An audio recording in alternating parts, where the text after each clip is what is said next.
ॐ नमो भगवते वासुदेवाय। ॐ नमो भगवते वासुदेवाय। ॐ नमो भगवते वासुदेवाय। यः स्वानुभावम् अखिलं श्रुतिसारमेकम् आध्यात्मदीपम् अतितीर्षितां तमोऽन्धम् संसारिणां करुणयः पुराणगुह्यम् तं व्याससूनम् उपयामि गुरुं मुनीनां। नारायणं नमस्कृत्य नरं चैव नरोत्तमं देवीं सरस्वतीं व्यासं ततो जयमुदीरये। श्रवणतां स्वकथा कृष्ण पुण्यश्रवणकीर्तिनः हृदयन्तस्तो हि अभद्राणि विदुनोति सुहृत्सताम्। नष्टप्रायेषु अभद्रेषु नित्यं भागवत सेवया भगवती उत्तम श्लोके भक्तिर्भवति नैष्टिकी। श्रवणतः श्रद्धया नित्यं गृणतश्च स्वचेष्टितं कालेन नातिदीर्घेण भगवान् विशते हृदि। कृष्णाय वासुदेवाय देवकी नंदनाय च नंद गोपकुमाराय गोविंदाय नमो नमः। जय श्री कृष्ण चैतन्य प्रभु नित्यानंद श्री अद्वैत गदाधर श्रीवासादि गौर भक्त वृंद। हरे कृष्णा कृष्णा कृष्णा हरे हरे, हरे राम राम राम हरे हरे।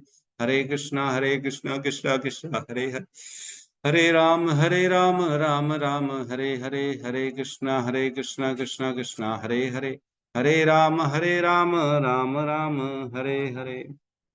हरे कृष्णा। सभी भक्तों का स्वागत है प्रातःकालीन श्रीमद् भागवतम के सत्र में। और हम जो है एट प्रेजेंट 16वें अध्याय में चल रहे हैं। फर्स्ट कैंटो का 16वां अध्याय, श्लोक क्रमांक 26 से लेके 30 तक। तो श्लोक को हम एक बार बोलेंगे, मैं बोलूंगा, एक बार आप रिपीट कर लीजिएगा, बस, उससे ज्यादा नहीं, क्योंकि हम कल भी पढ़ चुके हैं। तो आज प्रवेश करेंगे सत्र में।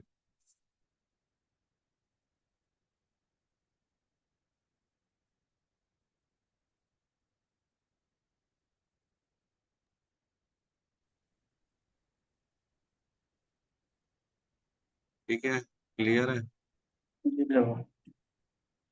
श्लोक क्रमांक 26। सत्यम शौचम दया शांति सत्यम शौचम शांति त्यागः संतोष आर्जवम् त्यागः संतोष आर्जवम् संतोष आर्जवम् तमो दमः तपः साम्यम् तमोदमस्तपः साम्यम् तितिक्षः उपरतिश्रुतम् तितिक्षोपरतिसुतम्। श्लोक क्रमांक 27। ज्ञानम विरक्तिरैश्वर्यम् ज्ञानं ज्ञानं विभक्ति विरक्तिरैश्वर्यम् ऐश्वर्यम् शौर्यं तेजो बलं स्मृति शौर्यं शौर्यं तेजोबलं तेजोबलं स्मृति स्मृतिः स्वातन्त्र्यं कौशलं कान्ति स्वातन्त्र्यं कौशलं कान्तिः कान्ति धैर्यं मार्दवम् एव च धैर्यं धैर्यं मार्दव्यं मादम् एव च प्रागल्भयं प्रश्यशीलम् प्रागल्भ्यं प्रशयशीलम् प्रशयशीलम् सह ओजो बलं भगः सः सह ओजो बलं भगः गाम्भीर्यं स्थैर्यमास्तिक्यम् गाम्भीर्यं गाम्भीर्यं धैर्यम् आस्तिक्यम् कीर्तिमानो अनहङ्कृति कीर्तिमानो अहङ्कृतिः। एते च अन्ये च भगवन् एते च अन्ये च भगवन् भगवान् नित्या यत्र महागुणा नित्याय महागुणाः प्रार्था महत्त्वम् इच्छिद्भिः महत्सिद्धिः न वियन्ति स्म कर्हिचित् नाभियन्ति स्म कर्हिचित्। तेनाहं गुणपात्रेण तेनाहं गुणपात्रेण श्रीनिवासेन साम्प्रतम् श्रीनिवासेन साम्प्रतम् कृतम् शोचामि रहितं लोकम् शोचामि विहितं लोकम् पापमना कलिनेक्षितम् पापमना कलिनेक्षितम्। अनुवाद। उनमें निम्नलिखित गुण तथा अन्य अनेक दिव्य गुण पाए जाते हैं जो शाश्वत रूप से विद्यमान रहते हैं और उनसे कभी विलग नहीं होते। ये हैं सच्चाई, स्वच्छता, दूसरे के दुख को सह न पाना, क्रोध को नियंत्रित करने की शक्ति, आत्मतुष्टि, निष्कपटता, मन की स्थिरता, इंद्रियों का संयम, उत्तरदायित्व, समता, सहनशीलता, समदर्शिता, आज्ञाकारिता, ज्ञान, इंद्रिय भोग से अनासक्ति, नायकत्व, बहादुरी, प्रभाव, असंभव को संभव बनाना, कर्तव्य पालन, पूर्ण स्वतंत्रता, कार्य कुशलता, पूर्ण सौंदर्य, धैर्य, दयालुता, उदारता, विनय, शील, संकल्प, ज्ञान की पूर्णता, उपयुक्त दक्षता, समस्त भोग विषयों का स्वामित्व, प्रसन्नता, स्थिरता, आज्ञाकारिता, यश, पूजा, निर्भीमान निर्भीमान निर्भीमानिता, अस्तित्व भगवान के रूप में, शाश्वतता, समस्त सत्व तथा सौंदर्य के स्रोत पूर्ण पुरुषोत्तम भगवान श्री कृष्ण ने इस धरा पर अपनी दिव्य लीलाएं बंद कर दी हैं। उनकी अनुपस्थिति में कली ने सर्वत्र अपना प्रभाव फैला लिया है। अतः मैं संसार की यह दशा देखकर अत्यंत दुखी हूँ। ओम ज्ञान तिमिरन्धस्य ज्ञानांजन शलाकया चक्षुरुन्मिलितं येन तस्मै श्री गुरुवे नमः। श्री चैतन्य मनोभीष्टं स्थापितं येन भूतले स्वयं रूपः कदा मह्यं ददाति स्वपदान्तिकं। वन्देऽहं श्रीगुरु श्रीयुतपदकमलं श्रीगुरून् वैष्णवांश्च श्रीरूपं सागरजातं सहगण रघुनाथान्वितं तं सजीवं साद्वैतं सावधूतं परिजन सहितं कृष्ण चैतन्य देवं श्री राधा कृष्ण पादान् सहगण ललिता श्री विशाखान्वितांश्च। हे कृष्ण करुणा सिंधु दीनबंधु जगतपते गोपेश गोपिका कांता राधा कांत नमस्तुते। तप्त कांचन गौरांगी राधे वृंदावनेश्वरी वृषभानुसुते देवी प्रणमामि हरिप्रिये। वाञ्छाकल्पतरोभश्च कृपा सिन्धुभ्य एव च पतितानां पावनेभ्यो वैष्णवेभ्यो नमो नमः। नमो विष्णुपादाय कृष्णपृष्ठाय भूतले श्रीमते भक्तिवेदांत स्वामीति नामिने। नमस्ते सरस्वती देवे गौरवाणी प्रचारिणे निर्विशेष शून्यवादी पाश्चात देशतारिणे। जय श्री कृष्ण चैतन्य प्रभु नित्यानंद श्री अद्वैत गदाधर श्रीवासादि गौर भक्त वृंद। हरे कृष्णा कृष्णा कृष्णा हरे हरे, हरे राम राम राम हरे हरे कृष्ण। तो हम बहुत ही सुंदर श्लोक का वर्णन कर रहे हैं जिसमें पृथ्वी, जो गाय रूपी पृथ्वी है, वो क्यों शोक कर रही है, वो बता रही है अपने साथी धर्म को, जो बैल रूपी धर्म है उसको बता रही है कि मैं शोक क्यों कर रही हूँ। तो उसने बताया कि जो भगवान श्री कृष्ण है, जो गुणों के सागर हैं, है ना, जो आखिरी के मतलब 29 और 30 उसमें बताती हैं, एते च अन्य च भगवान, ये और इसके अलावा और भी बहुत सारे जो भगवान भगवान मतलब कृष्ण में नित्या यत्र महागुणा, वो नित्य ये सारे गुण रहते हैं। एते च अन्ये च, ये तो है ही है, और भी हैं, बहुत सारे हैं। नित्य यत्र महागुणा, ये महागुण नित्य रहते हैं, कभी कम नहीं होते हैं, हमेशा सदैव नित्य फुल रहते हैं। ऐसा नहीं कि कभी कोई गुण 100% रख रहा है, कभी कोई गुण 20% हो गया। हमारे अंदर होता ना, याददाश्त कभी तो जवानी में बड़ी अच्छी रहती है, बुढ़ापे में क्या बोल रहे हो, याद ही नहीं आ रहा क्या बोले थे प्रभु, हाँ हाँ हाँ हाँ हाँ, दिखता नहीं, याद नहीं आता मेरे को। अरे तो गुण कहाँ गया तुम्हारा, याददाश्त का खो गया। तो हम जीवन में कुछ गुण कुछ काल के लिए ही प्रकट करते हैं, उसके बाद वह गुण हमारे खत्म हो जाते है ना। कोई भी गुण हमारे अंदर ऐसा नहीं है जो शाश्वत काल के लिए सदा सदा के लिए रहे।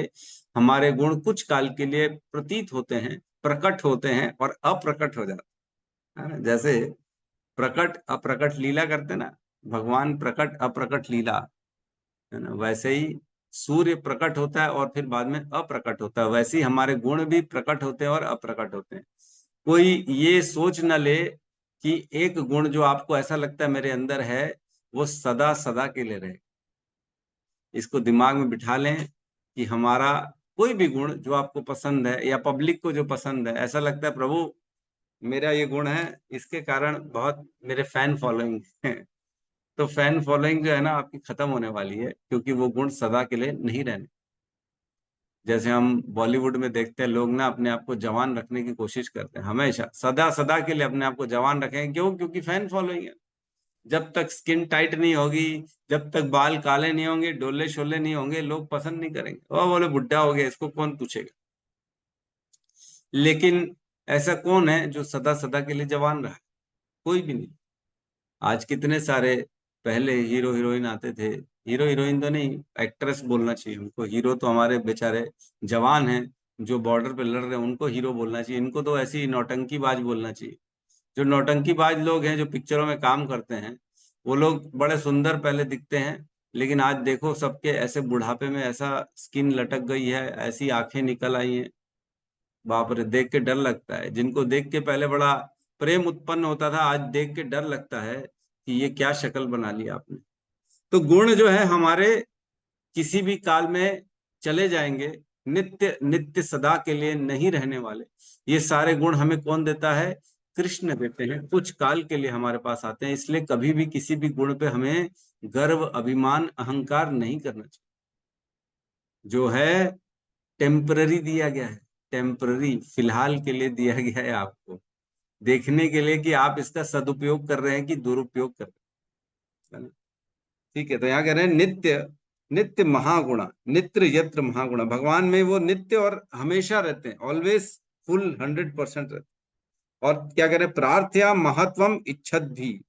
ये गुण सारे जो है ना, ये जो महान ऋषि होते हैं, लोग प्रार्थना करते हैं कि हमें हमारे अंदर भी ये गुण आए। तो भगवान के गुण हम भी चाहते हैं, क्योंकि हम भी भगवान के अंश ही है ना। हम भी सच्चित आनंद है।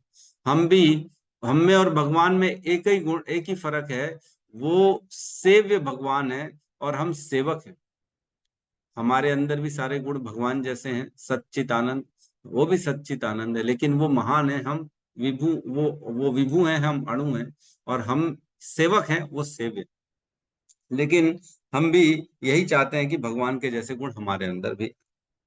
हम भी अच्छा दिखना चाहते हैं, हम भी शक्तिशाली बनना चाहते हैं, है ना। हम भी ऐसा वैराग्य, महान वैरागी बनना चाहते हैं। हमारे अंदर भी महान ज्ञान चाहिए। हमको कौन सा गुण हमको नहीं चाहिए? हमारे पास भी ऐश्वर्य चाहिए, लेकिन हमको सारी सेवाएं भगवान के चरणों में समर्पित करनी है। और भगवान अकेले भोगता है, भोक्ताराम यज्ञ तपसाम, भगवान अकेले भोगता। और कह रहे हैं न वियंती स्मः करहिचित, कभी भी क्षीण नहीं होते। ये सारे गुण कभी भी भगवान के क्षीण नहीं। आगे कह रहे हैं तेन अहम गुण पात्रेण। तो जो कृष्ण, तेन अहम मीन्स कृष्ण द्वारा, गुण पात्रेण जो गुणों की खान है, तेन अहम गुण पात्रेण, वह कृष्ण जो गुणों की खान है, श्रीनिवासेन सांप्रतम, जो श्रीनिवास है, श्री मीन्स लक्ष्मी के साथ निवास करते, श्रीनिवासेन सांप्रतम। सांप्रतम मीन्स हाल ही में, फिलहाल कुछ काल पहले ही जो है ना, शोचामी रहितम लोकम, वो शोक हो गया मेरे को यह लोक संसार छोड़ के। ऐसे श्रीनिवास जो श्री कृष्ण है, गुणों की खान है, वो जा चुके। शोचामी, मैं सोच कर रही हूँ, मैं शोक कर रही हूँ। कौन? पृथ्वी माता कह रही, मैं शोक कर रही हूँ। क्यों? क्योंकि कृष्ण जा चुके, है ना। रहितम लोकम, इस लोक को रहित, यहाँ से चले गए। और क्या कह रहे हैं? पाप मना कलिने इच्छितम, और पापी कली के द्वारा इस संसार में दुष्ट जो है ना दृष्टि डाली जा रही, कलिने चितम, है ना। अब कली जो है ना, ये गंदी दृष्टि डाल रहा है इस संसार में। इसलिए मैं शोक हूँ, शोक में हूँ, इसलिए मैं दुखी हूँ। पाप मना पापी, ये कलयुग जो है ना बड़ा पापी है, और इसने अपनी गंदी कुदृष्टि डाली है इस संसार में, इसलिए मैं दुखी हूँ। ठीक है, तो हम गुणों की चर्चा कर रहे थे यहाँ पे भगवान की। कल हमने त्याग तक कहा था ना, कहाँ तक किया था कल हमने? मन की स्थिति का रखिए था। हाँ सॉरी, शमो दमो हो गया था। ठीक है, शमो दमः। शमोह मीन्स मन को कंट्रोल करना, दमः मीन्स इंद्रियों को कंट्रोल करना। कल हमने इस पे चर्चा करी थी। तपह, तपह भी हो गया था क्या? तपस्या, चलो ठीक है, कोई बात नहीं। तपस्या से हम स्टार्ट करते हैं। शमो दमो तो हो गया था, मेरे को याद है। तो भगवान के अंदर जो है ना गुण है तपस्या का। तो तपस्या क्या है? तपस्या किसे कहते हैं? क्या सवेरे उठने को तपस्या कहते हैं? हम तो इसी को ही तपस्या समझते हैं कि भैया सुबह जल्दी 4 बजे उठ गए तो ये बहुत बड़ी तपस्या है केवल कृष्ण का प्रसाद खाना ये बहुत बड़ी तपस्या है टीवी ना देखना, मोबाइल ना देखना, मॉल ना जाना, ये तपस्या है तो जल्दी सोना ये तपस्या है। हमारे लिए तो ये तपस्या है, लेकिन यहाँ तपस्या का वर्णन है, यहाँ अर्थ है अपने उत्तरदायित्व के प्रति सच्चाई, स्वधर्म, जो हमारा धर्म है, हमारा जो उत्तरदायित्व है, उसके प्रति सच्चाई, सच्चा प्रयास, है ना, सच्चाई से उसका पालन करना, इसको कहते हैं तपस्या। अपने धर्म के पालन को तप कहते हैं। बेसिकली अपने धर्म का हम पालन करें, यही तपस्या। लेकिन धर्म तो बड़ा दूर है, छोटी छोटी बातों का पालन ही नहीं कर पाते हम। एक्चुअल में क्या है, प्रतिकूल परिस्थिति में भी धर्म फॉलो करना, यह तपस्या है। अनुकूल स्थिति में तो हर कोई धर्म को फॉलो कर लेगा, लेकिन जब विपरीत परिस्थितियां आती हैं तो सबका धर्म निकल जाता है बाहर। है, घर में झगड़ा हो गया, पड़ोसी ने पत्थर फेंक दिया, गाली दे दी, तब पता पड़ेगा कि तुम्हारा धर्म क्या है, अतिथि धर्म, पड़ोस धर्म क्या है, तब पता पड़ा। अरे तुम साला हमको क्या समझ लियो, टीका लगाते तो इसका क्या मतलब है, चूड़ी पहन ली हमने, बताते हैं अभी तुम्हारे को निकल के घर से, तुमने पत्थर फेंका, हम ईंटें फेंकेंगे तुम्हारे घर पे। तो ये ये जो है ना तपस्या, इसको कहते हैं कि वाकई में क्या आप ऐसी विपरीत स्थितियों में क्या पालन करें। तो कृष्ण कभी भी किसी भी परिस्थिति में अपने धर्म के विरुद्ध नहीं जाते, चाहे कैसी भी नेगेटिव परिस्थिति क्यों ना हो, है ना। जीव का बेसिकली काम ही है धर्म को फॉलो करना, स्वधर्म को फॉलो करना, ये जीव का काम है। लेकिन हम सब भूल जाते हैं, क्यों? क्योंकि हमको पढ़ाया ही नहीं जाता। हम केवल बचपन से जो एजुकेशन है उसमें केवल यही पढ़ाया जाता है कि तुमको पैसे कैसे कमाने हैं, तुमको आगे कैसे बढ़ना है, दूसरों को नीचे कैसे दिखाना है, यह सिखाया जाता है ना। कभी भी ये नहीं बताया जाता कि तुम आत्मा हो, तुम्हारे पास जो भी है वो एक दिन छूटने वाला है, इसलिए तुमको पाप का आचरण करके किसी भी चीज को अपने पास नहीं रखना चाहिए। ये सब नहीं सिखाया जाता। बेसिकली सिखाना तो यही चाहिए कि जीवन का उद्देश्य क्या है, जीवन में करना क्या है, आत्म साक्षात्कार करना। ये किसी, मेरे ख्याल से कोई बच्चा कॉलेज तक तो ये वर्ड सुनता ही नहीं है कि आत्म साक्षात्कार होता भी क्या है, कि आत्म साक्षात्कार करना पड़ता है ये भी नहीं मालूम है। स्कूल एजुकेशन की विडंबना ये है कि ये वर्ड तक नहीं सुनते। अगर किसी पढ़े लिखे आईएएस या कोई समझदार जो डॉक्टर इंजीनियर है, उससे भी पूछेंगे ना आत्म साक्षात्कार के बारे में आपका क्या विचार है, तो बोलेंगे ये क्या होता है। कितना बड़ा दुर्भाग्य, कितना बड़ा। हमारे शील प्रभुपाद विपरीत परिस्थितियां में जब गए थे यूएसए अमेरिका, बॉस्टन में गए थे शुरुआत में, तो बड़ी विपरीत स्थितियों में भी उन्होंने अपने धर्म को कभी त्यागा नहीं। हमेशा नित्य भगवान को भोग लगा के ही प्रसाद पाते थे, है ना। कहते हैं कि जिनके घर रहते थे उनके फ्रिज में एक शेल्फ में नॉनवेज रहता था और दूसरे शेल्फ में प्रभुपाद का प्रसाद रहता था। ऐसी परिस्थितियों में भी प्रभुपाद ने अपने नियमों को नहीं तोड़ा। कोई भी नहीं था उनके पास वहां पे, लेकिन उन्होंने अपने धर्म को, अपने तपस्या को बरकरार रखा। कभी भी कोई कॉम्प्रोमाइज नहीं किया कि अरे आज तो प्रसाद चलो हम पा लेते हैं, मैं तो पा लेता हूँ कभी कभी बाहर, बिना प्याज लहसुन का ले लिए अब क्या करोगे? अब बेटी को लेके गया था मैं बेंगलोर, अब वहां पे मैं महाप्रसाद ले जाना ही भूल गया। महाप्रसाद वैसे हमको रखना चाहिए, लेकिन मैं ले जाना ही भूल गया। तो 1-2 दिन तो ऐसे ही खाना पड़ गया, वहीं लगाया, मानसिक भोग लगाया भगवान को, भगवान स्वीकार कर लो भाई, क्या कर सकते हैं। बाकी 2 दिन तो मैं इस्कॉन में ही रुका था, तो इस्कॉन में कोई दिक्कत नहीं की थी प्रसाद की। कहने का मतलब है हम सब चीजों में कॉम्प्रोमाइज कर लेते हैं, लेकिन जो भगवान है, जो भगवान के शुद्ध भक्त है, वो लोग कभी कॉम्प्रोमाइज नहीं करते। इसको तपस्या कहते हैं, अपने धर्म को पूर्ण रूप से निभाना, इसको तपस्या कहते हैं। उसके बाद कहते हैं तपह के बाद साम्यम। साम्यम का अर्थ है समता। संयम, संयम, संयम रीति मित्र भाव मीन्स शत्रु और मित्र के भाव से रहित रहना, समान रहना, शत्रु के प्रति भी और मित्र के प्रति भी। क्या बोल रहे प्रभु जी, समान कैसे रह सकते हैं? मित्र और शत्रु के प्रति समान कैसे रह सकते? तो सबको समान रूप से देखना है, ये भगवान का गुण है। भगवान समो अहम सर्वभूतेषु न मे द्वेषो अस्ति न प्रिय। भगवान कभी भी किसी के प्रति द्वेष नहीं रखते हैं, समान रूप से सबको भगवान देखते हैं। भगवान का व्यवहार सभी के लिए समान है, अलग अलग नहीं है। ऐसा नहीं है कि जो भगवान को द्वेषी हैं, जो भगवान की निंदा कर रहे हैं, उनको भगवान खाने को नहीं देंगे, उनको पीने को नहीं देंगे, उनको जो अरे ये तो मेरे खिलाफ है ना, रुक जा, इसके पानी का बिल कटवाता हूँ, आज इसकी बिजली रात की पूरी गोल करवा दूंगा, इसके घर की पता पड़ेगा इसको। ऐसा तो नहीं करते भगवान, सबको समान रूप से हर चीज मिलती है। भगवान कभी भी कोई भी भेदभाव नहीं करते हैं। भगवान हमने देखा, इवन भगवान को पूतना जब आई थी विष दे के मारने के लिए, उनके प्रति भी भगवान ने क्या किया, उनको भी अपनी धात्री का पद प्रदान कर दिया। माँ जो होती है, एक पैदा करने वाली होती है माँ, और एक पालने वाली होती है धात्री, है ना। 7 प्रकार की माएँ हमने सुना है, और जिसमें एक होती है पैदा करने वाली और एक होती है पालने वाली।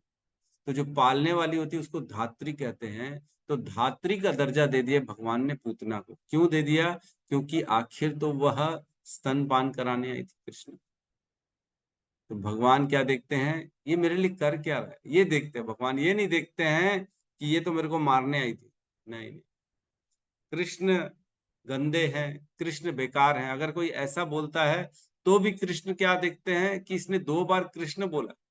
ये नहीं देखते कि वो गंदा बोला कि बेकार बोला, ये नहीं देखते। वो कहते अरे कृष्ण बोला ना, बस बात खत्म, आगे क्या पीछे क्या इससे मेरे को कोई मतलब। कृष्ण ऐसे हैं हमारे। तो साम्यम, भगवान सबके प्रति समान रूप से देखते हैं।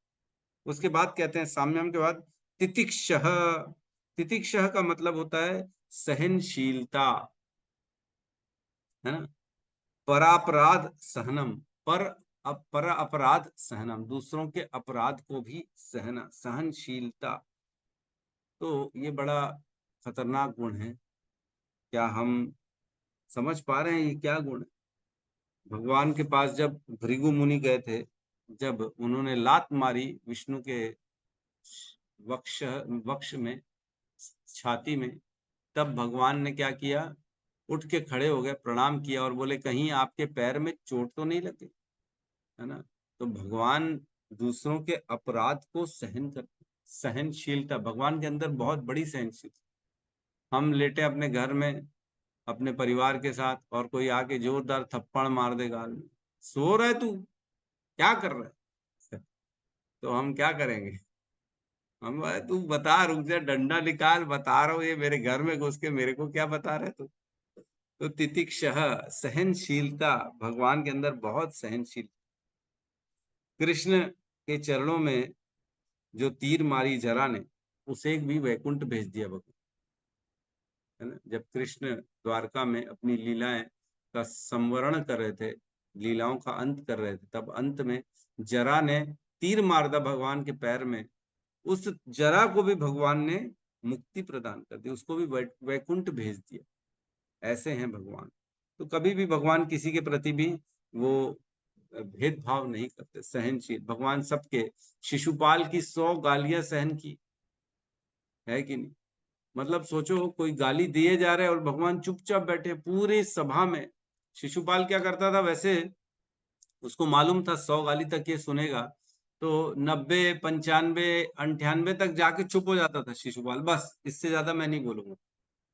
तो भगवान चुपचाप सुनते थे, ऐसे ही होता था। अब इस बार क्या हुआ, जब राजसू यज्ञ में, तब शिशुपाल ने अपने आप को कंट्रोल नहीं किया और उसने 100 के ऊपर बोल, तब जब 100 बोला, तब भगवान ने बोला बस शिशुपाल, यहीं तक के लिए मैं कमिटेड था, अब इससे ज्यादा बोला तो तू चला जाएगा।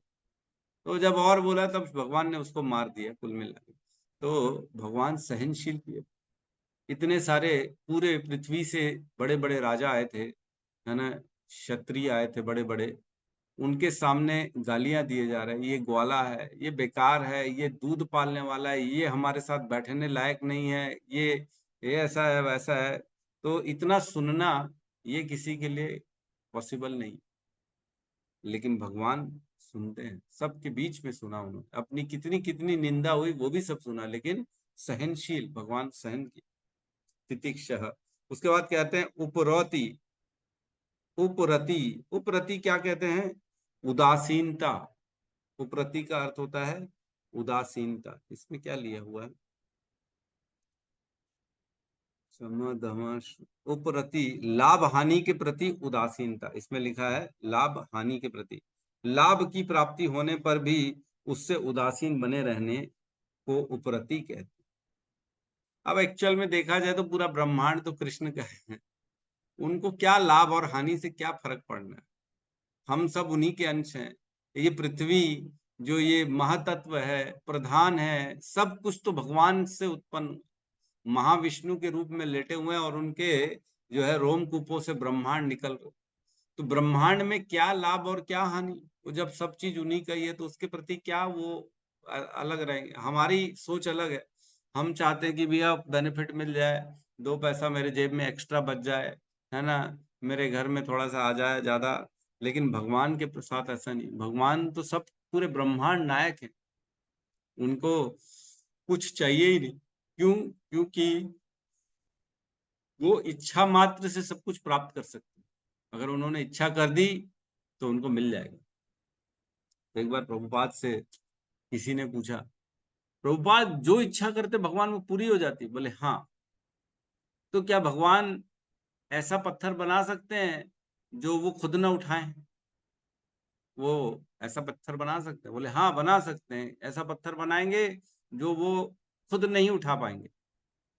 फिर प्रभुपाद बोलते लेकिन थोड़ी देर बाद उसको उठा लेंगे, क्योंकि फिर इच्छा होगी उठाने की तो फिर उठा ही लेंगे। तो ऐसी कोई चीज नहीं है जो भगवान से दूर हो, भगवान की इच्छा शक्ति से सारा कार्य हो रहा है। प्रकृति, पूरा का पूरा प्रकृति भगवान की इच्छा शक्ति पर निर्भर है। भगवान ने इच्छा करी, उसको भगवान प्रकृति को देना ही पड़ता है। तो भगवान कोई लाभ और हानि के प्रति अटैच्ड नहीं है, उदासीन रहते हैं भगवान, किसी से उनको कोई फर्क नहीं पड़ता। बस एक ही चीज चाहिए उनको, भक्तों का प्रेम। भक्तों, भक्त और भक्तों, भक्तों के दास, दास दास दास दास, बस इनसे भगवान को प्रेम है, इनके प्रति बड़े आकर्षित रहते हैं भगवान की, ये मेरे प्रति, मेरे भक्तों के प्रति जो सेवा कर रहा है इसका मेरे को ख्याल कर। अनन्यास चिंतयन्तो माम ये जना पर उपासते तेषाम नित्य अभियुक्ता नाम योगक्षेमम वहाम्यहम्। भगवान उसकी सारी जरूरतों को पूरा करते हैं, और जो नहीं है उसको प्रदान करते हैं भगवान। जरूरतें जो होती हैं वो प्रदान करते हैं, और जो उसके पास है उसकी रक्षा करते हैं। कौन? जो भगवान की अनन्यास चिंतयन्तो माम, भगवान की चिंतन में लगा हुआ है अनन्य तरीके से। भगवान बस भाव को देखते हैं, भावग्राही जना, है ना। तो बाकी चीजों के प्रति उदासीन, उपरति। उसके बाद कहते हैं श्रुतम। श्रुतम मीन्स शास्त्रों के आदेशों का पालन करना। श्रुतम को अगर आप देखेंगे अर्थ में तो उसमें लिखा है आज्ञाकारिता, है ना। आज्ञाकारिता का क्या मतलब होता है? आज्ञाकारिता मतलब होता है कि शास्त्रों के आदेशों का पालन करना। आज्ञा किसकी पालन करना है? जो शास्त्र कह रहे हैं उनके हिसाब से अपने आप को चलाना। तो भगवान तो खुद जो है शास्त्र लिखने वाले ना, वेदेश्च सर्वम अहम एव वेद्यो वेदांत कृत वेदवित एव च अहम। भगवान कहते 15वें अध्याय में कि सारे वेद तो मैं ही हूं। वेदों का उद्देश्य क्या है? मुझे जानना। ये वेदों का उद्देश्य है। वेदेश्च सर्वम अहम एव वेदो, मैं जान जाऊं, ये मुझको जान लो, ये वेदों में लिखा गया बेसिकली। तो आज्ञाकारिता, भगवान जो है शास्त्र के विपरीत नहीं जाते हैं। शास्त्रों के चिंतन जो है, शास्त्र जो है उसी के अनुसार अपने जीवन को चलाना। तो बेसिकली शास्त्र देखो ना, क्या शास्त्र में भी कहा गया, जो कृष्ण के शरण में चला जाता है वह सभी पापों से मुक्त हो जाता है। भगवान भगवत गीता में कहते हैं, यथा एधांसी समुद्धो अग्नि भस्मसात कुरुते अर्जुन, ज्ञान अग्नि सर्व कर्माणि भस्मसात कुरुते तथा। जिस प्रकार अग्नि सूखी लकड़ियों को जलाकर भस्म कर देती है, हे अर्जुन, उसी प्रकार ज्ञान की अग्नि सारे कर्मों को जलाकर राख कर देती है। कैसे ज्ञान की अग्नि? क्या करना पड़ेगा हमको? तो भगवान के प्रति सारे कर्मों को समर्पित करना पड़ेगा। केवल भगवान के प्रति समर्पित करने से हम सारे कर्मों के फलों से बच सकते हैं, है ना।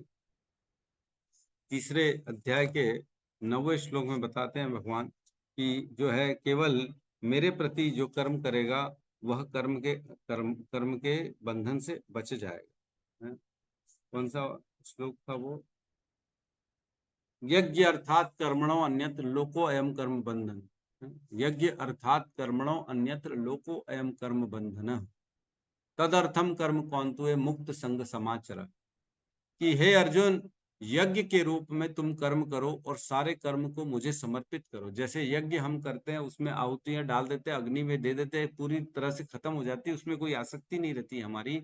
उसी प्रकार हमको कर्म करना है और भगवान के चरणों में समर्पित करना है, उसमें आसक्ति नहीं करनी है कि कर्म से क्या मिलने वाला है ना। यज्ञ अर्थात कर्मणो अन्यत्र लोको अयम कर्म बंधन, तदर्थम कर्म कौंतु मुक्त संग समाचरा। ऐसे कर्म करने से अर्जुन तुम कर्म के फलों से मुक्त रहो।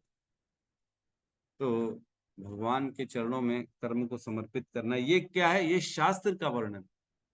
शास्त्र बनाए गए हैं, शास्त्र में नियम बनाए गए हैं, उन नियमों को फॉलो करेंगे तब हमारा उद्धार होगा। यह शास्त्र विधि उत्सृज्य वर्तते कामकारात् न सत्सिद्धिम आपनोति न सुखाम न पराम गतिम। जो शास्त्र के विरुद्ध जाएगा उसको कभी सुख नहीं मिलेगा, न उसकी कभी अच्छी गति होगी, न सुखम न पराम गतिम, उसकी परोगति कभी होगी नहीं, वो अधोगति पे चला जाएगा। तो शास्त्र बताए गए उनको फॉलो करना। एक बड़ा सुंदर श्लोक आता है जिसमें कहते हैं, जिह्वा न वक्ति भगवत गुण नाम देहम चेतस न स्मरति तद चरणारविंद, है ना। कृष्णाय नो नामति यद शिर एकदापि, है ना। ताना नयध्वम विष्णुकृत ताना नयदम सतोकृत विष्णुकृतान।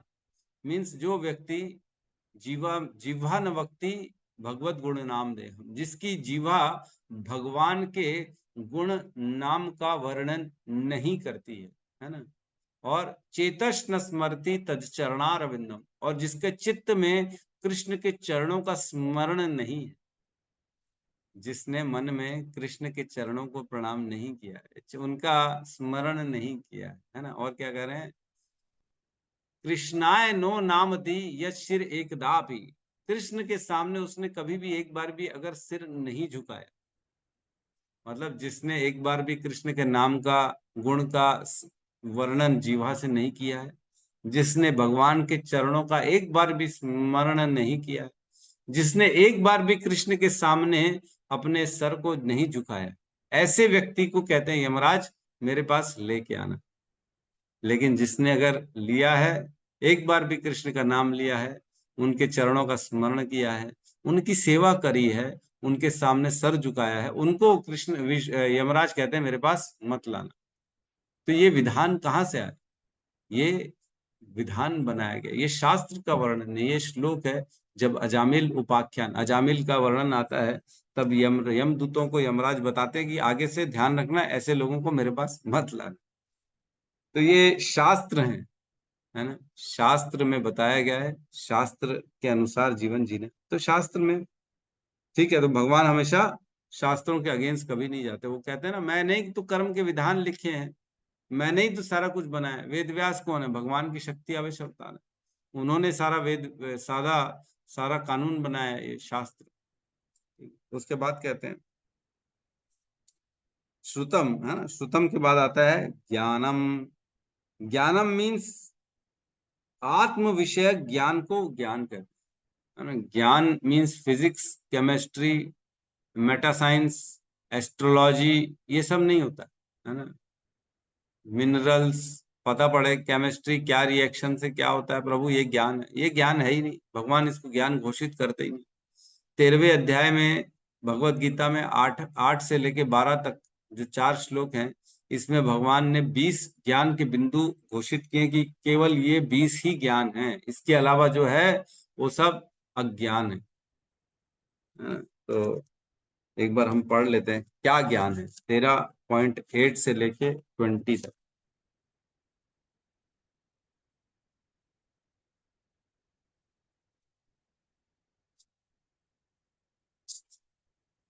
मैं अनुवाद पढ़ रहा हूँ। इसमें कहते हैं विनम्रता, दंभहीनता, अहिंसा, सहिष्णुता, सरलता, प्रामाणिक गुरु के पास जाना, पवित्रता, स्थिरता, आत्म संयम, इंद्रिय तृप्ति के विषयों का परित्याग, अहंकार का अभाव, जन्म मृत्यु वृद्धावस्था तथा रोगों के दोषों की अनुभूति, वैराग्य, संतान, स्त्री, घर तथा अन्य वस्तुओं की ममता से मुक्ति, अच्छी तथा बुरी घटनाओं के प्रति समभाव, मेरे प्रति निरंतर अनन्य भक्ति, एकांत स्थान में रहने की इच्छा, जन समूह से विलगाव, आत्म साक्षात्कार की महत्ता को स्वीकारना तथा परम सत्य की दार्शनिक खोज। इन सबों को मैं ज्ञान घोषित करता हूं और इनके अतिरिक्त जो भी है वह सब अज्ञान है। अज्ञान है, इनके अलावा जो भी है। तो बड़ा गहरे विषय हैं ये सब। इस पे चर्चा करने बैठेंगे ना, एक क्या 5 क्लास में निकल जाएगी, लेकिन चर्चा खत्म नहीं होगी। क्योंकि एक एक पॉइंट, सपोज करो एक पॉइंट पवित्रता, सपोज करो एक पॉइंट पवित्रता को भगवान क्या कह रहे हैं, ज्ञान कह रहे हैं। अब पवित्रता को अगर मैं बोलूं, आप ये समझिए ये ज्ञान है, केमिस्ट्री ज्ञान नहीं है, मैथ्स ज्ञान नहीं है, ये पवित्रता ज्ञान है। तो आप लोग कहेंगे अरे भैया ये क्या बात कर रहे हो। आजकल के लोग, टीचर प्रोफेसर, यही बोल रहे क्या बात कर रहे हो, कोई पवित्रता कोई ज्ञान है। ज्ञान तो हम सिखाते हैं, बोले हम मैनेजमेंट सिखाते हैं, इकोनॉमिक्स सिखाते हैं, ये सिखाते हैं, वो सिखाते हैं, ये ज्ञान है। लेकिन भगवत गीता के हिसाब से पवित्रता एक ज्ञान। देखिए ये सारे जो भगवान ने 20 पॉइंट्स बताए हैं, ये बेसिकली धीरे धीरे हमारे आत्म साक्षात्कार, भगवत प्राप्ति की ग्रोथ में ये सारे के सारे काम आते।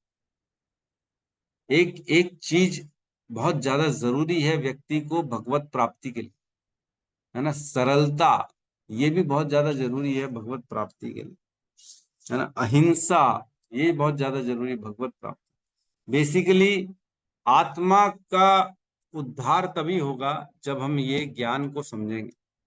शरीर का पालन पोषण जरूर इस पे निर्भर करता है कि आपने किस प्रकार का भौतिक ज्ञान प्राप्त किया, लेकिन आत्मा का उद्धार तो तभी पॉसिबल है जब हम भगवत गीता के ज्ञान को फॉलो करेंगे। तो भगवान जो है पूर्ण रूप से ज्ञानी है। भगवान ने ये भगवत गीता का ज्ञान दिया, उनसे परे कुछ भी नहीं। सोचो, कहते हैं मैंने पहले विवस्वान को भी यही ज्ञान दिया था, अब यह ज्ञान तुमको भी दे रहा हूं। तो ज्ञान जो है, ज्ञान हमारा पतन से बचाने वाला, जो हमारी आत्मा के पतन से हमें जो बचाए, उसे ज्ञान कहते हैं, है ना। प्रभुपाद कहते थे अगर सब कुछ प्राप्त कर लिया, बहुत अच्छा ऐशो आराम प्राप्त कर लिया जीवन में, लेकिन अगर अगला जीवन गधे कुत्ते का मिल गया तो क्या प्राप्त किया। इस जीवन में तो सब प्राप्त कर लिया, लेकिन अगला जीवन अगर कुत्ते का मिल गया, गधे का मिल गया, तो क्या बनाया आपने, जीवन में क्या प्राप्त किया। तो प्रभुपाद कहते हैं हमें अगला जीवन अच्छा प्राप्त हो, यह हमारा अचीवमेंट है। न कि ये अचीवमेंट है कि मैंने कितने मेडल प्राप्त कर लिए, मैंने अपने नेम प्लेट के आगे कितनी डिग्री लिख ली, ये कोई अचीवमेंट नहीं है। तो हमको समझना चाहिए ज्ञान क्या है। जो आत्मा का उद्धार करे वह ज्ञान है, न कि आत्मा को पतन में डाल दे, गंदी योनियों में चले जाएं, पाप को भोगें बैठ के, ये ज्ञान नहीं। आजकल टाई कोट पहन के लोग दारू पीते हैं, बड़ी बड़ी कंपनियां आ गई आजकल, महंगे महंगे दारू बिकते हैं, वहां जाते हैं तो सर सर करके लोगों को सलाम ठोकते हैं बार में जाने से, ऐसा लगता है मैं बहुत बड़ा कोई काम कर रहा हूँ दारू पी के पाप कर रहे हैं, पैसा खर्चा भी कर रहे हैं और पाप खरीद रहे हैं, जा अपने आप के लिए नरक के द्वार खोल रहे हैं। तो ये अज्ञान है, पूर्ण रूप से अज्ञान में लोग चले गए, क्या कर सकते, बहुत तकलीफ है। देखता हूं मैं, अब बोल तो सकते नहीं किसी को, आजकल बोलो तो अरे तू अपना ज्ञान बंद कर बोलते हैं हमको जो करना है हम तो वही करें, करो क्या करें। तो भगवत गीता, भागवतम, ये सर्वश्रेष्ठ ज्ञान, इनके शरण में रहेंगे तो हम, हमारा जिसको ज्ञान कहते हैं वो उसको हम प्राप्त कर पाएंगे, अदरवाइज नहीं कर पाएंगे। ठीक है, तो एक बार की बात है, प्रभुपाद, पता नहीं हमारे किसी गुरु आचार्य ने कहा कि इंद्र जो है, इंद्र इतना ऊपर है, स्वर्ग, सभी देवताओं का राजा, देवराज इंद्र, इंद्र का आचरण जो है ना वो फॉलो करने लायक नहीं है। इंद्र यद्यपि भगवान का भक्त है, भगवान के भक्ति करके उसको इंद्र का पद प्राप्त हुआ है, लेकिन इंद्र का जीवन, इंद्र का आचरण हमको फॉलो नहीं करना। इंद्र इसलिए है कि हमको सिखाने के लिए कि इसको नहीं करना है, भोगों में लगा रहता है इंद्र। बताओ, स्वर्ग की अप्सराएं कम पड़ जाती है, उसको पृथ्वी भी आ जाता है ना। पृथ्वी में आ गया था अहिल्या, अहिल्या के लिए, उसको भोगने के लिए पृथ्वी में। गौतम की पत्नी, ऋषि गौतम की, उसको भी अपना वेश बदल कर गौतम का वेश पकड़ के आ गया ताकि मैं इसका भोग कर सकूं। कितनी गंदी ओछी हरकत कर रहे हैं, ये कोई भक्त है? तो हमको भोगों से दूर रहना है, हमको समझना है कि क्या नहीं करना। उसके बाद कहते हैं, ज्ञानम के बाद विरक्ति। विरक्ति मीन्स इंद्रिय भोग से अनासक्ति, इंद्रिय भोगों से अनासक्ति, किसी भी वस्तु को प्राप्त करने की इच्छा का नहीं होना विरक्ति का। लिस्ट बनी रहती लोगों की, to do list, need list, यहाँ जाना है, वो करना है, और पिक्चरों में सिखाया जाता है, अपने सामने इतना बड़ा ऐसा बोर्ड बना दो, क्या क्या करना है, क्या क्या प्राप्त करना है, उसकी लिस्ट बना के रखो ताकि दिमाग में बैठा रहे, मेरे को ये करना है, मेरे को ये करना है, मेरे को ये करना है, मेरे को ये करना। और इन बिटवीन अगर मृत्यु हो गई तो उन सारी भोगों के लिए दोबारा आना पड़ेगा। एकदम अपोजिट चल रहा। विरक्ति, विरक्ति मीन्स वैराग्य, है ना। वैराग्य मीन्स कोई भी मिले चाहे ना मिले, दोनों में हमको कोई फर्क नहीं पड़ता। मिल गया तो स्वीकार कर लेंगे, नहीं मिला तो कोई प्रॉब्लम ही नहीं, आशा ही नहीं थी तो फिर क्या फर्क पड़ना। तो त्याग और वैराग्य में बड़ा अंतर है। त्याग मीन्स जो है उसको छोड़ देना, और वैराग्य मीन्स है चाहे नहीं है उससे कोई फर्क नहीं पड़ता, है ना। सपोज करो रसगुल्ला है आपके पास और आप नहीं खा रहे हैं तो इसको त्याग कहेंगे, लेकिन रसगुल्ला है ही नहीं, बेचारा गरीब आदमी रोड किनारे, उसके पास खाने को रोटी नहीं है तो रसगुल्ला क्या, अगर वो बैठे बैठे बोले मैं रसगुल्ले का त्याग कर रहा हूं तो बोलेंगे तेरे पास है कहाँ जो तू त्याग करेगा, है ना। होना, त्याग के लिए होना चाहिए सामने। और वैराग्य में अगर है चाहे नहीं है दोनों में कोई फर्क ही नहीं पड़ रहा, रसगुल्ला है चाहे नहीं है दोनों स्थिति में समभाव, अरे आया तो ठीक, नहीं आया तो भी कोई फर्क नहीं पड़ता। मतलब अंदर से अभिलाषा ही ना रखना, इसको वैराग्य कहते हैं। लोग कई बार इसमें कंफ्यूज हो जाते हैं, त्याग और वैराग्य को लोग एक ही समझते हैं, लेकिन अलग अलग है, दोनों में भेद है। ठीक है ना। तो विरक्ति बेसिकली, भगवान को पूरे जगत से कोई लेना देना नहीं, वो ऐसा देखा जाए तो भगवान पूरे जगत से विरक्त है, उनको कोई फर्क नहीं पड़ रहा जगत में क्या हो रहा है क्या नहीं हो। वो तो जब भक्त पुकारते हैं प्रेम से, भक्ति से, तब भगवान आते, है ना। परित्राणाय साधु नाम विनाशाय च दुष्कृता, भगवान अपने भक्तों का उद्धार करने के लिए आते हैं। परित्राणाय साधुनाम, उनका पहला पर्पस तो यही है, जब भक्त मेरे को पुकारेंगे तब मैं आऊंगा, और जब आऊंगा तो फिर दुष्टों का भी सर्वनाश कर दूंगा, है ना, विरक्ति।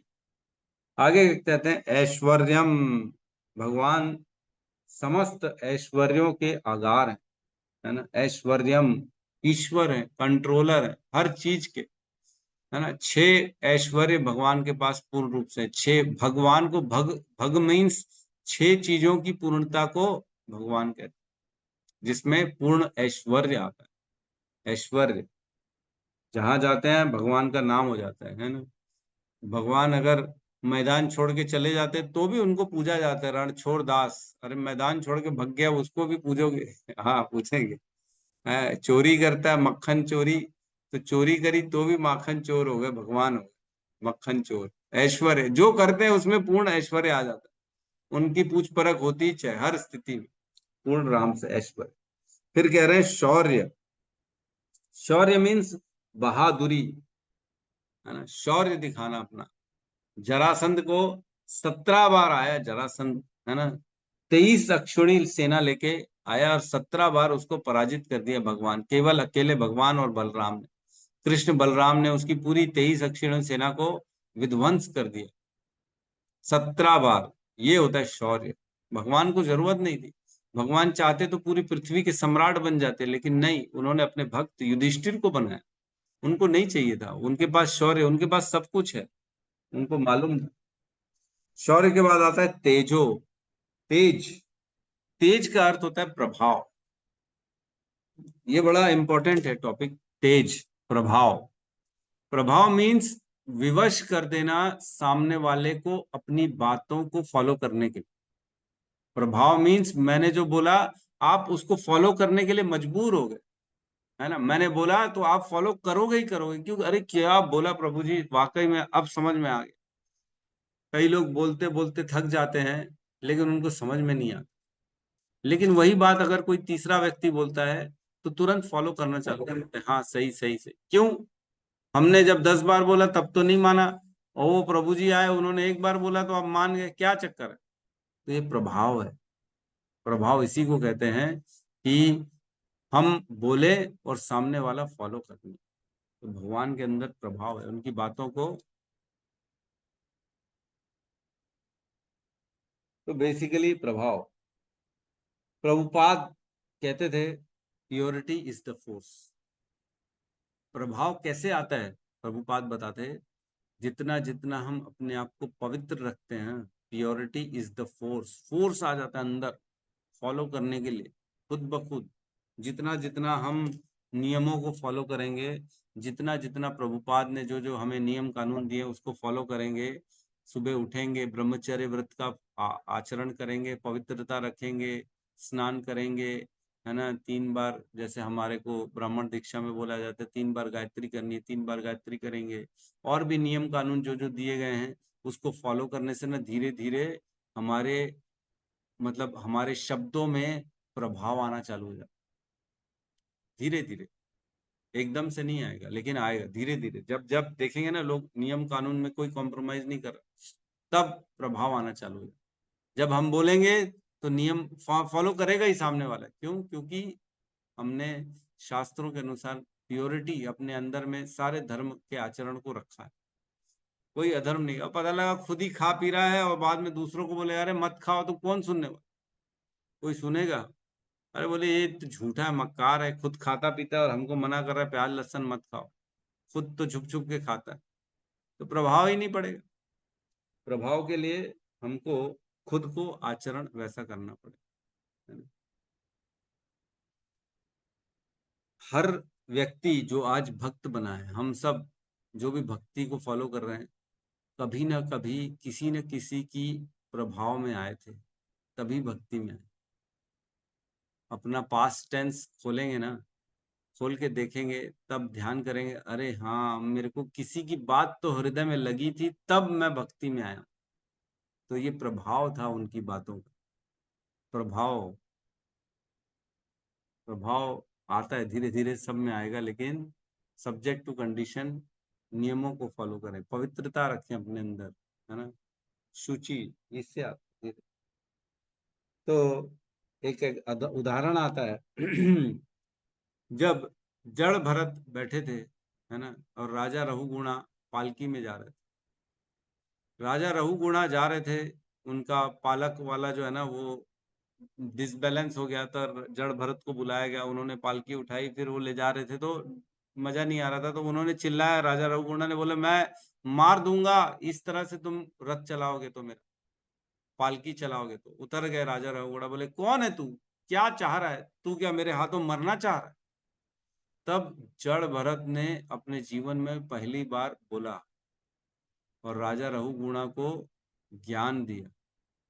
बोले किसे मारोगे, मुझे जानते भी हो मैं कौन हूं?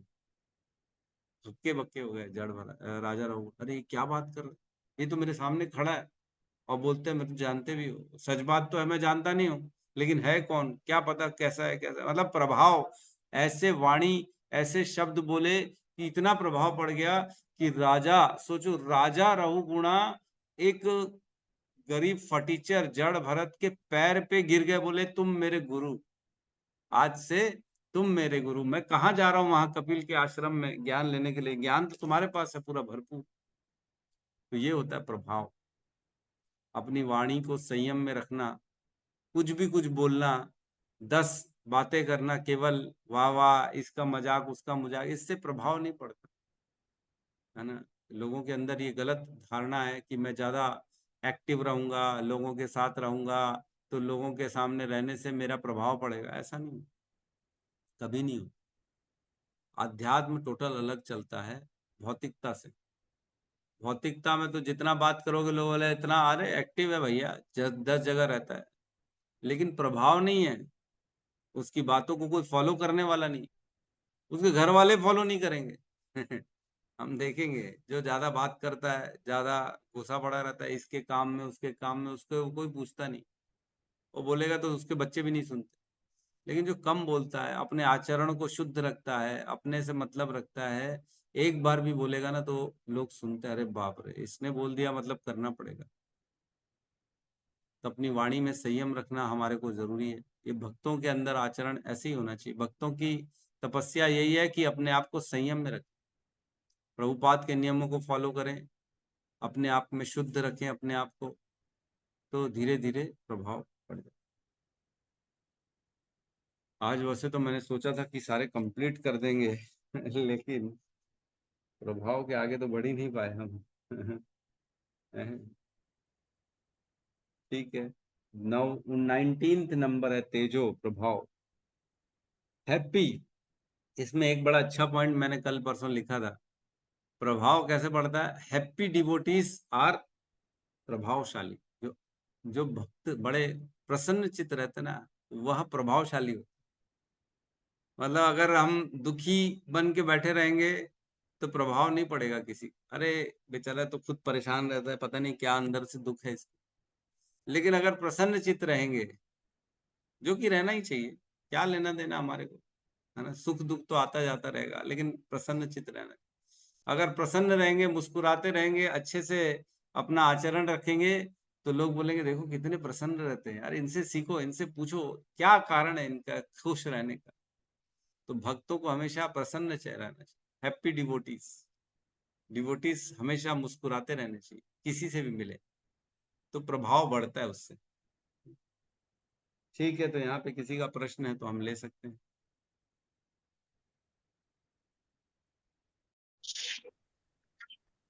हरे कृष्णा हरे हरे कृष्णा हरे कृष्णा हरे हरे राम हरे राम हरे राम राम राम समस्त हरे भक्त वृंद की जय, भगत गुरु शील प्रभुपाद की जय जय, गौर प्रेमानंदे, हरि हरि हरे बोल, हरे हरे हरे बोल हरि हरि बोल, हरि हरि। हरे कृष्णा प्रभु जी दंड हरे प्रणाम। कृष्णा प्रभु जी, दंडवत कोटि धन्यवाद प्रभु जी, कोटि प्रणाम कोटि सभी धन्यवाद। भक्तों प्रभु को जी दंड आपको प्रणाम। हरे कृष्णा। हरे कृष्ण।